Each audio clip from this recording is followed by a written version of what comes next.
सावधान लेन है ना बेटा, पेन पेपर लेन मैन पेपर लेन है ना, तुम थोड़ा पढ़े लिखे ना, अब अनपढ़ बेटा बोली गलती होगी क्षमा मांगना, ठीक है ना, जो बोले हम जो जुबान बोले ली वही जुबान की क्षमा मांगो बेटा, नहीं बस है ना, इतना हुए छे। अब मेरी भी तू बेटी छे, ठीक है, तो समझ ली कि मतलब मैंने मम्मी किसी हाथ खींचा बेटा, चाहता है कि बहुत दिन मतलब ये हरकत ना हुई नहीं हुई चंद बेटा साहब, आप खुद बताओ चीज गलत की सही बताओ। गलत है ना, जो गलत है गलत ही बोलो, पर हमने बेटा अब बोला दोबारा सीखा कि तुम इन सोना मेरे किचन या सोनी बोला आज तक कभी, क्षमा चाहना ये को जैसे बस ठीक है। जी हाँ जी भाई मैं क्षमा चाहूँ जो बोलिए वो शब्द तो कोई क्षमा चाहूँ मैं जी ना और शब्द कुछ नहीं बोलिए अगाड़ी भी नहीं बोला ना आगे से कंजा ठोकर लो ना तब चल मन की क्या करो आज कैसे समाज में चलाओ आप क्या करें सब एक समान है, आप लोग एक समान है। बहुत बहुत धन्यवाद आपको। तो ये जो हमारी मातृशक्ति है, देखिए आज आप लोगों ने देखा है, देखो गलती करने वाला बड़ा ही नहीं होता, जो गलती का पछतावा होने के बाद जो माफी मांग लेता है वो बहुत बड़ी बात अपने में है। तो एक दीदी हमारे साथ में, उनसे हम बात करने का प्रयास करेंगे। दीदी क्या कहना चाहेंगे? हम ये कहना चाहेंगे जो लोग माफी मांगते हैं तो हम उनको माफी दे देते हैं, पर आइंदा से हमारे बच्चों को मार्केट, मंदिर, स्कूल, मार्केट, बाजार कहीं पे भी हो हमारे बच्चों को टॉर्चर नहीं किया जाएगा और गंदे शब्दों से हमारे बच्चों को नहीं बुलाया जाएगा, क्योंकि हमारे बच्चे भी बच्चे हैं, इंसान है, वो भी उनके अंदर भी नहीं हो गया। अब कौन सुन रहा है ये पुरानी बातें? पुरानी बातें अब वो पुराना जमाना चले गया जिस जमाने में लोग झुके रहते थे, राजा महाराजों का जमाना था वो, जब लोग झुके रहते थे। अब क्या लगता है दीदी की जो है न्याय मिल चुका है? हाँ, हमें भीम आर्मी के माध्यम से न्याय मिला। भीम आर्मी का हम बहुत बहुत शुक्रिया अदा करते हैं। हम उन लोगों से ये प्रयास बोलते हैं कि हमेशा हमारे साथ रहना और हमें साथ रहना और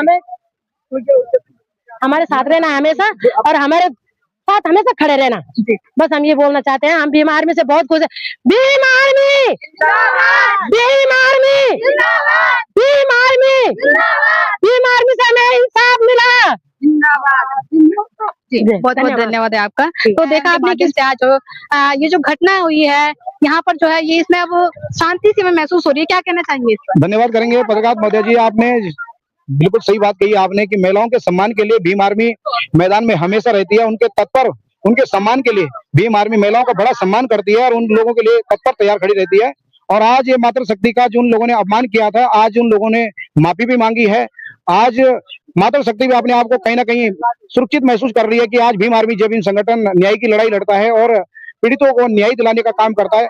अब जैसा कि हमारा ये भी कहना है कि आज जो उन लोगों के द्वारा जो ऐसी अभद्र व्यवहार किया गया है तो उन्होंने हम लोगों से मदद मांगी है, भीम आर्मी जय भीम संगठन के लोगों से उन्होंने मदद मांगी है और हम तक उन्होंने लिखित शिकायत दी है कि आप इस चीज की पैरवी करें, क्योंकि गांव में आपसे पूछना चाहूंगी कि जैसे कि जो प्रेशर होता है जी, हम देख रहे हैं कि लगातार अगर ऐसे मुद्दे होते हैं और आप लोग जो है चाहते हैं कि समाज में कोई ऐसे इस तरह की घटनाएं होती हैं, तो क्या उनको जो आपसे मदद मांगनी चाहिए? बिल्कुल मांगनी चाहिए पत्रकार महोदय जी। मैं ये कहना चाहता हूँ कि हम तो समाज के लोगों को समानता चाहते हैं। हम ये चाहते हैं कि ये देश भारत देश है, ये संविधान से चलता है, लेकिन सभी लोगों को बिल्कुल बराबरी का हक मिलना चाहिए, चाहे मंदिर से लेके हो चाहे कहीं भी हो।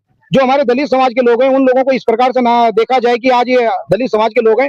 आज देश के अंदर भारत का संविधान है, लेकिन लोग कुछ अपनी राजनीति की रोटियां सेकने के आधार पे ये राजतंत्र का प्रयोग कर रहे हैं, तो ये सरासर लोकतंत्र की हत्या है। और हमारा कहना है कि यदि कहीं अन्य जगहों पर ऐसे मामले होते हैं तो उन क्षेत्रों के लोगों को आप क्या कहना चाहेंगे कि न्याय कैसे मिलेगा? हम तो सभी मातृशक्ति और नौजवान युवा साथियों से और जितने भी हमारे बुजुर्ग माता और पिता तुल्य लोग हैं, हम उन लोगों से कहना चाहते हैं कि आप जो शोषण आपके साथ कर रहा है तो शोषण करने वाले का नाम और पता हमें बता दीजिए। भीम आर्मी का कार्यकर्ता जहाँ कहीं भी इस प्रकार की कोई घटना होती है, ऐसा उत्पीड़न होता है, तो भीम आर्मी के लोग वहां पर पहुंचने का कार्य करते हैं और उन लोगों को न्याय दिलाने का काम करते हैं। हमारा कार्य यही है कि हम अपनी आवाज को कानून तक ले जाने का कार्य हम लोग करते हैं। हम देश के अंदर आज कानून से चलता है और भारत के संविधान से चलता है। हम ये चाहते हैं कि जो अपराधी किस्म के व्यक्ति हैं उनके दिल और दिमाग में कानून का खौफ रहे और ताकि जो हमारे दलित समाज के लोग हैं, दबे कुचले लोग हैं, उनको समानता का अधिकार मिले। वो लोग ये सोचे कि हम भारत देश के वासी हैं और हम शांतिपूर्ण तरीके से रहना चाहते हैं। वो लोग आज मैं कुछ लोगों को ये भी कह देना चाहता हूँ कि जो आज मंदिरों में इनके साथ ऐसा उत्पीड़न हो रहा है, तो कहीं ना कहीं वो लोग जो धर्म परिवर्तन कर रहे हैं उन लोगों का भी कहना कहीं ना कहीं सही है। वो लोग धर्म परिवर्तन इसी प्रकार से कर रहे हैं कि ताकि इन लोगों के साथ इस प्रकार की ये प्रयोग किया जा रहा है, इस प्रकार से इनको ऐसी प्रताड़ना का सामना झेलना पड़ रहा है। आज इनके साथ ऐसी जातिवाद का सामना करना पड़ रहा है इन लोगों को। आज मंदिरों में भी इन लोगों को भगवान से भी इन लोगों ने बांटने का काम किया है, कुछ चंद लोगों ने। लेकिन मैं ये कहना चाहता हूँ कि आज ये मीडिया के माध्यम से जो इस प्रकार की जो घटना कर रहे हैं, इनके ऊपर कानूनी कार्रवाई होनी चाहिए और इन लोगों को, ऐसे लोगों को जेल की सलाखों में होना चाहिए। मैं तो ये कहना चाहूंगा एक प्रधान। बात बहुत बहुत मैं धन्यवाद। ये बोलना चाहती हूँ कि हम लोगों ने इस चीज पे आवाज उठाई, सही किया या गलत किया, हम भैया से पूछना चाहते हैं।